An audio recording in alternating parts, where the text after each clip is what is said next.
I had the PV system put up on my roof. I decided that I looked into geothermal system for heating and cooling. That was my next step. Hi, this is my geothermal loop here. You can't see it because it's underground. The contractor drilled a 300-foot hole here, 300 foot by 6 inches in diameter. It's a 300 closed loop system. My geothermal system is.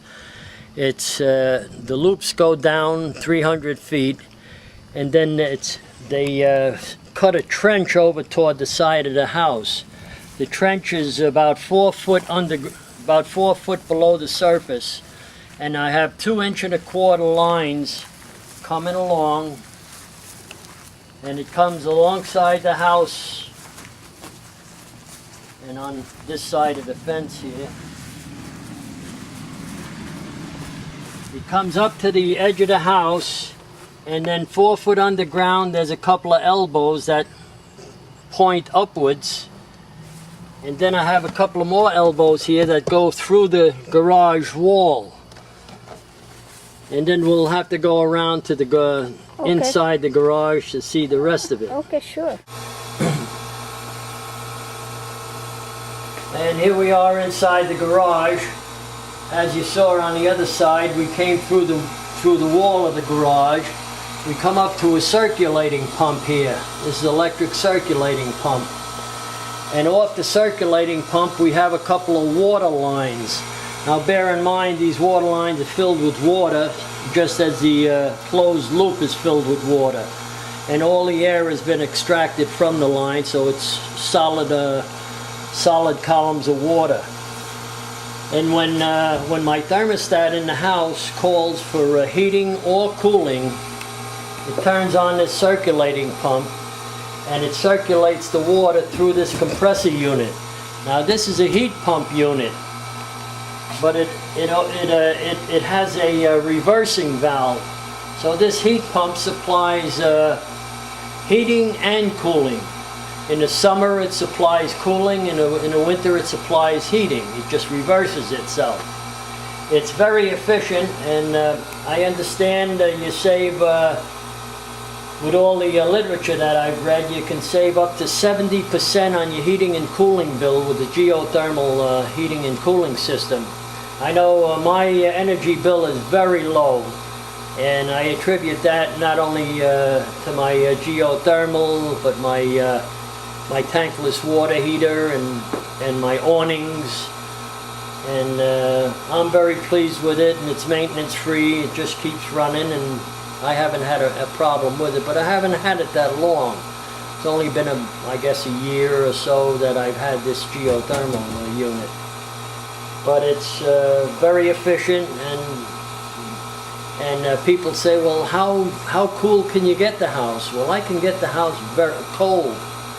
And right now I have it on 70 degrees with my back door open, and the house full of people, and it was still plenty cool. So it supplies everything I need. And when I need heat in the winter time, actually I could make the house hot, but I don't like it hot, you know. But it supplies all the heat and all the cooling I need. Cool. And that's just with your geothermal? Pardon me? That is just with your geothermal?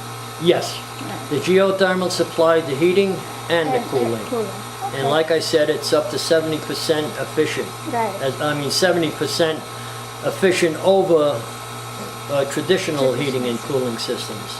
That's great. And once I had the geothermal system put in, I got rid of my gas burner that was supplying me with heat. I got rid of that. I got rid of the air conditioner that was the inefficient air conditioner, I might add, that was sitting out of my yard. And I didn't have any real need for natural gas. I did have a clothes dryer, that ran on natural gas. So what I did is I disconnected that, gave it to my neighbor, and I hung a wash line on the backyard. So I didn't need gas for that. So I called the gas company and told them to take that gas meter off my property because they charge you, what, $8 or $10 a month just to have it on your property. These are my electric meters. I have energy, this is a DC disconnect box. The energy comes off the roof, goes into this box here. Okay. I can stop the energy here if I want to, Okay. but I generally keep it on. It goes into my inverter. In the garage here also on the wall I have an inverter. This is a 5 kilowatt inverter. It handles the electric that I generate off my roof. I have a 4 kilowatt system up on the roof. It generates DC electricity. The DC electricity comes into the inverter and it converts it to AC electricity. And when it goes out as AC electricity, and it goes to Progress Energy. It goes to a separate meter I have out. It comes out of the inverter,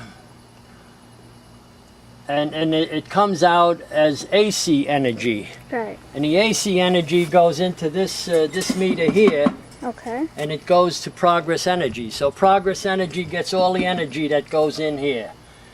And this is the Progress Energy meter that they supply me with electric from this meter here.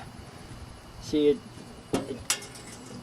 they send energy here and it goes into my house. So let me see, what was the next thing I did? I had a refrigerator. I had a real nice refrigerator, a 19 cubic foot refrigerator, you know, with the ice maker and water on the front, you know, through the door. But it was a real energy hog.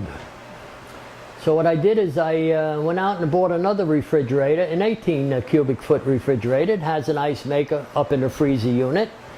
And let me see, it uses 40% of the energy that my other refrigerator used. So I save 60% of the energy for my cooling just on that refrigerator alone. Counting my bill, what I pay for energy, plus what I get from Progress Energy and from Green Power, when you add those two together and you subtract my my bill, I have a profit of $63.50. That a month. That's my average bill. And you have to figure I'm paying Progress $41.77. So actually I'm making $105 a month. Myself, I satisfy myself with the fact that I may not be able to make this planet a better place, but I can do my share to stop it from getting any worse. And that's what I'm doing with the innovations I've employed here in my home. I have 4 grandchildren, and I thought of the money I spend here. People said, well, it's going to cost a lot of money to make all these changes. And I told them, well, my main reason isn't the money it's going to cost me or the money I'm going to be saving. I said it's an investment in the future of my grandchildren and everybody else's grandchildren. I want there to be an environment for people in the future, you know, because I believe it's my generation that's ruining the environment. And I think it's my generation that should try to help it along a little bit, try to clean it up a little bit for the next generation.